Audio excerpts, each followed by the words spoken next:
Tere, head täiskasvanu hariduse foorumil osalejad, täna, kes te olete siin ja sealpool ekraani.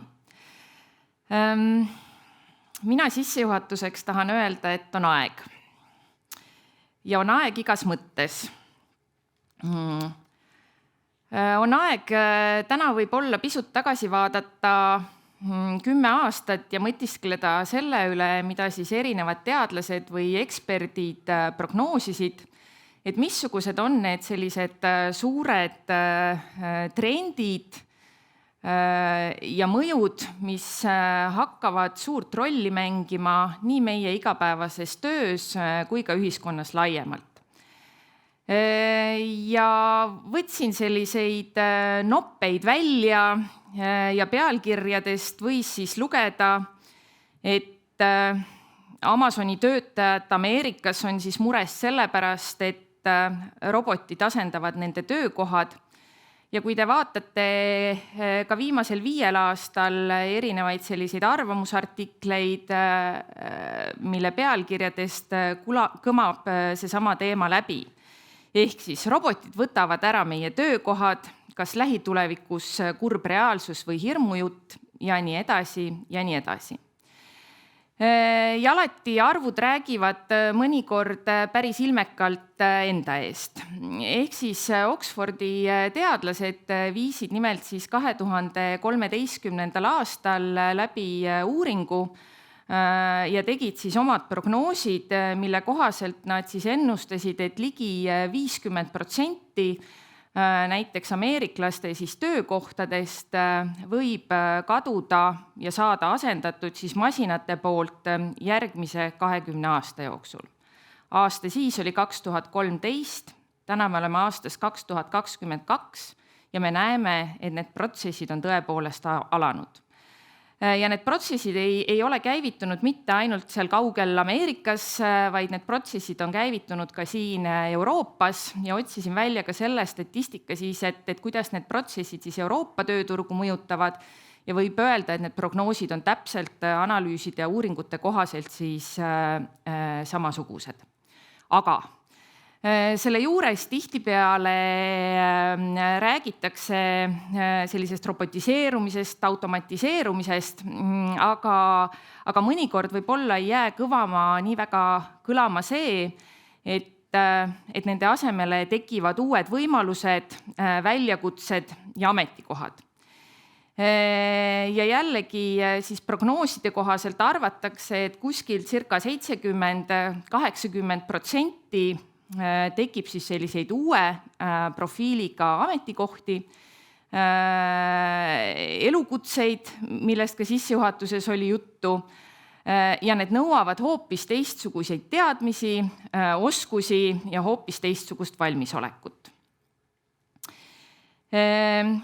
Eelmisel nädalal käisin ühel rahvusvahelisel seminaril või arutelul ja elus esimest korda lõuna ajal sööklas süües nägin, kuidas kandikutega robot ringi vuras. Eestis ma seda veel näinud ei ole, aga ma arvan, et küllap see varsti ilmselt juhtub ka meil. Poekettides viimase 5 aasta jooksul toimunud tohutult suured muudatused selles vallas ja ilmselt me kõik mäletame Tallinnas suuremates poodides käies, kus hästi palju töötajaid oli kassas rivis. Nüüd järjest see arv väheneb ja on 1 töötaja ja 6 masinat. Ja meile võib see meeldida või meile võib see ka mitte meeldida, aga need on need sellised paratamatud protsessid, mis meid mõjutavad. Aga iga selle masina ja iga selle roboti taga on tegelikult lõpuks ikkagi see inimene. Inimene oma isikliku elu väljakutsete, soovide ja arenguvajadustega. Ja kui vaadata siis sedapidi, et üldiselt me ju räägime sellest, et mida haritumad me oleme, seda suurem tõenäosus on meil hakkama saada paremini nii isiklikus elus, oma peresuhetega kui ka tööalaselt. Siis need samad arengutrendid tegelikult näitavad seda, et jah, mida kõrgemalt sa oled haritud, seda nii-öelda madalam on see tõenäosus, et need trendid mõjutavad sinu töökohta, aga tegelikkus on see, et mitte keegi meist ei saa ennast tunda liiga hästi, et see risk kõrgemalt haritud inimeste puhul on siis kuskil väiksem poole võrra ja see selline suur automatiseerimine seab ohtu siis madalamat kvalifikatsiooni või oskusi nõudvatel ametikohtadel töötavad inimesed eelkõige. Sellest on väga suures osas mõjutatud teenindussektor, tööstussektor, meditsiin, kõik, mis on seotud kaupade liigutamise ja liikumisega, aga mitte ainult. Et see mõju on niivõrd ulatuslik, et see läheb igale poole.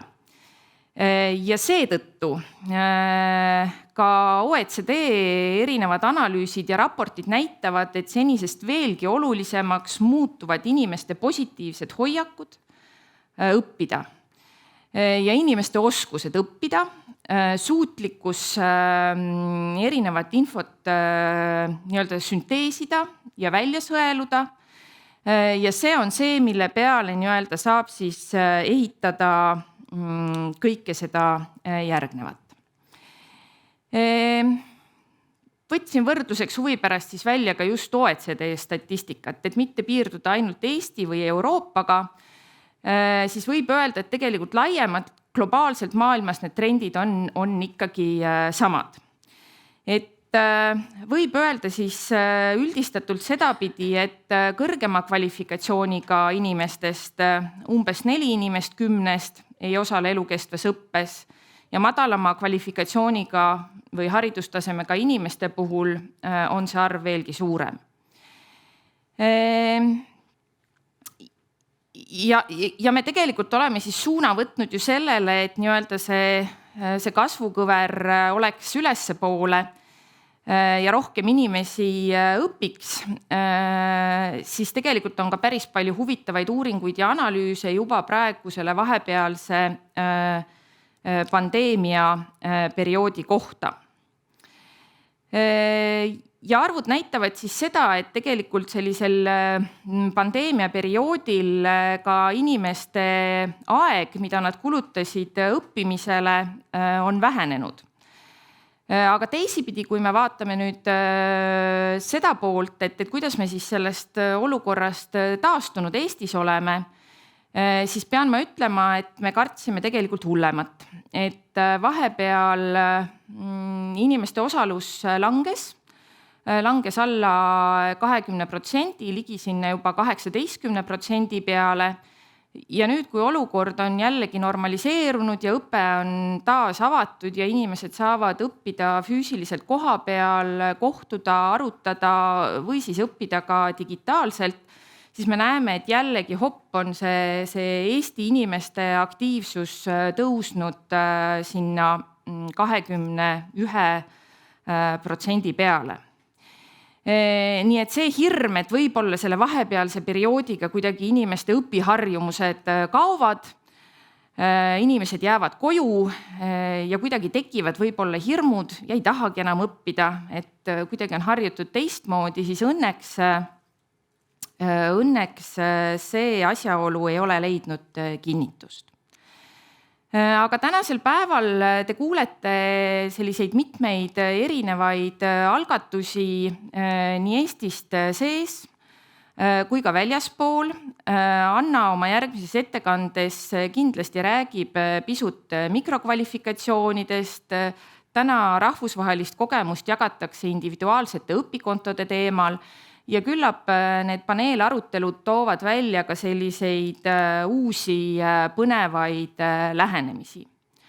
Aga üks selline trend, millest võib-olla vähem on räägitud ja millele ühte sellist kokkulepitud terminit ei olegi olemas, on võib-olla selline pisiõpe või mikroõpe või õpi-IVA, äkki digiamps olen ka kuulnud, siis tegelikult see kõik on selline uus õppimise viis, kus õpe toimub väga lühikese aja jooksul. Erinevad eksperdid siin ka määratlevad erinevalt, kes arvab, et see toimub 5 minuti jooksul, kes 10 minuti jooksul, aga see polegi oluline. Oluline see, et see on eesmärgistatud väga lühikese perioodi jooksul, sellel on selge eesmärk ja selge tulemus. Ja huvitav on ka siis see, et see võib toimuda päris erinevates formaatides ja see selline suur kasv on just toimunud alates kuskil 2015. aastast, kuskil ka analüüsides on vaadatud Google'i otsingumootorite järgi, et kui palju on inimesed hakanud otsima neid pisiõppe võimalusi. Ja see kasv on väga suur igal aastal.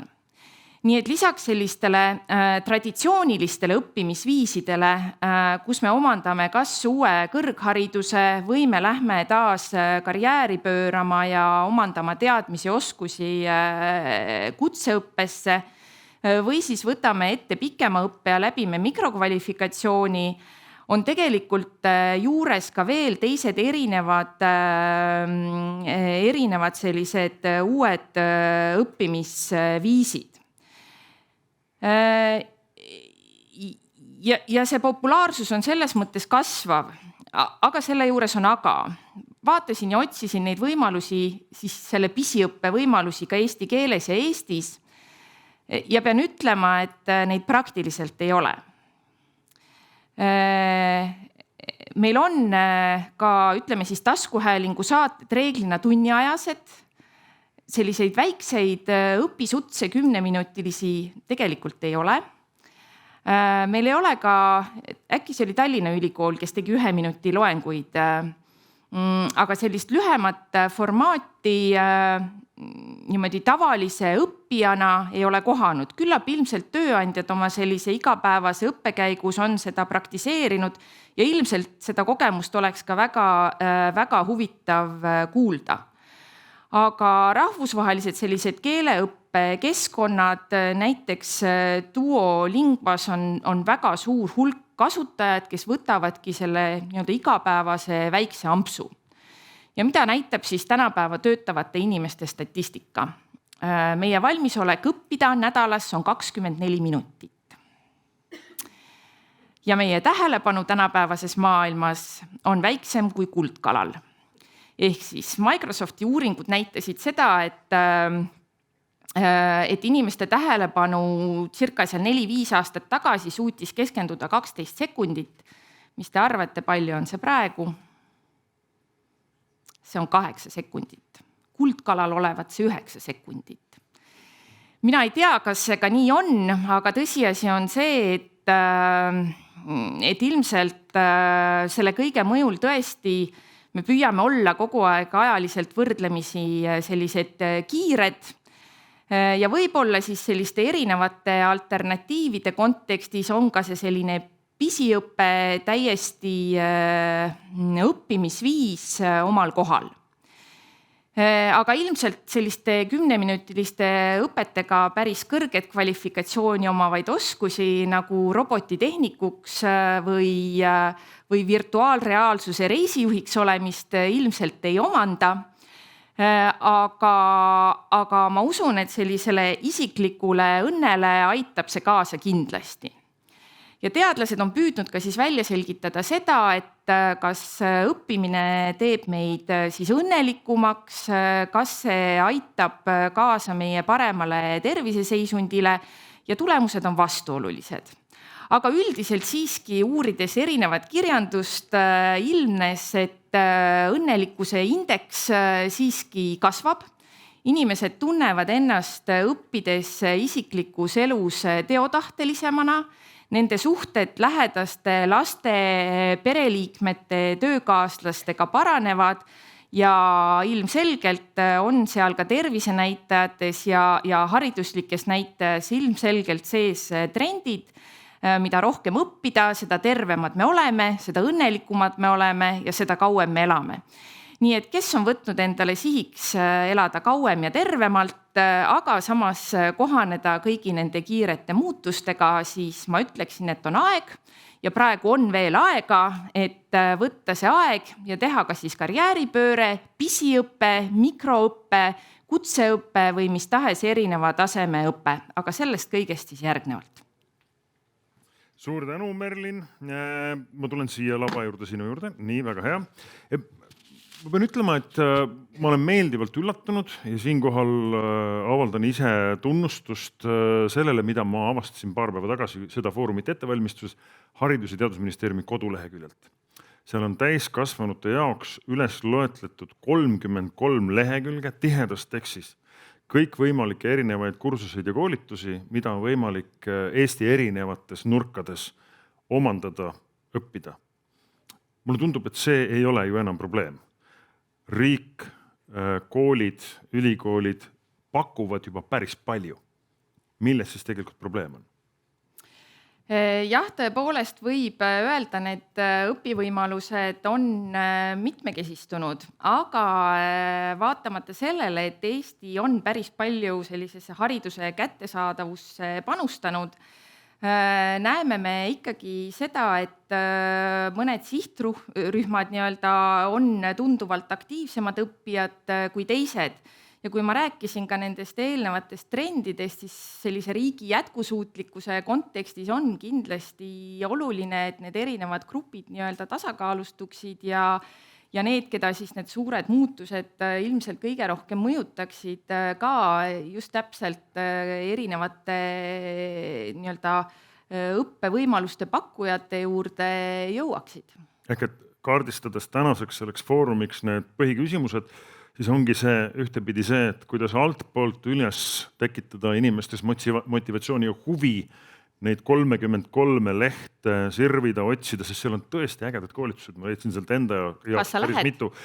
Ma arvan, et Tallinna Ülikooli ühte loo jutustamise kursust järgmise aasta kevadel täitsa vaatan hea meelega. Aga seal on igasugused muid ka Luua Metsakooli puhul ilma naljata. Tunnen siiralt huvi, seal on põnevad kursused. Aga kuidas motiveerida? Mis veel? Ma arvan, et see motiveerimine ongi nagu selline üsna suur pähkel, mida kõik praktikud, kes ka täna siin saalis on, igapäevaselt tunnetavad. Mida meie enda kogemusest oleme võib-olla näinud või tähele pannud, on ka mõneti see, et kuhu sa ikkagi neid tegevusi sihid. Et näiteks, kui me Euroopa Sotsiaalfondi toel neid tasuta kursusi ellu viisime, siis enne koroonaperioodi selline meie jaoks prioriteetne sihtrühm oligi just madalama haridustasemega inimesed, sealhulgas ka vanemad inimesed. Ja väga selgelt kohe nendest tulemustest oli näha, kuidas ka madalama haridustasemega inimeste osakaal tõusis. Ja tegelikult seda sama trendi me näeme ka laiemalt. Et see kõik toimub niimoodi, ma ütleks, tibusammudega, aga õnneks on see suund paremuse suunas kogu aeg olemas. Väga hea. Selline sihtimine ja kaasamine. Sul on tulnud ka üks küsimus slido.com leheküljel. Uku küsib. Nii. Millised on arengud täiskasvanute koolituse seaduse uuendamisega? Kas ja millal on plaanis täienduskoolituse standardit uuendada? Ja, et sellele võiks vastata minuti jooksul. Uuendused on selles mõttes tõesti plaanis ja töös ja on juba mõnda aega olnud, et eelnõu oli suvel laiemalt kooskõlastusringil, oli väga, võiks öelda, populaarne eelnõu, sest arvamusi oli väga palju. Ja nüüd me oleme siis jõudnud sellesse faasi, kus püüame eelnõu viia lõplikule kujule ja loodetavasti siis järgmisel aastal, kui Riigikogul on uus koosseis, on ka seadusega reguleeritavad mikrokvalifikatsioonid, siis kui uus arengusuund ka valitsuse ja Riigikogu prioriteet, nii et me saame selle eelnõuga loodetavasti siis edasi minna. Merlin Tatrik, suur tänu!